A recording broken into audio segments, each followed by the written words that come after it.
Hello and welcome to the Repair Pricer REsolv tutorial series.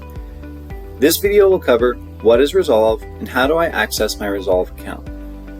REsolv is the platform we created for home inspectors and agents alike to control, distribute, and modify their Repair Pricer estimate reports.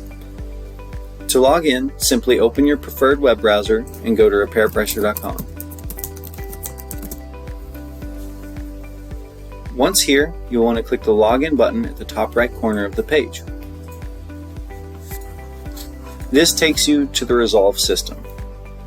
If you don't know your login info, we have a Forgot Your Password link down below that you can click and it will walk you through the steps to change your password.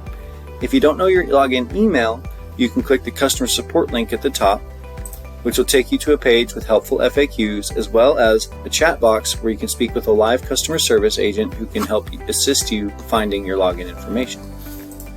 Once you have your login information, simply enter it into the fields, click Login, and you're done. You're now accessing your REsolv dashboard account, and stay tuned for more helpful videos.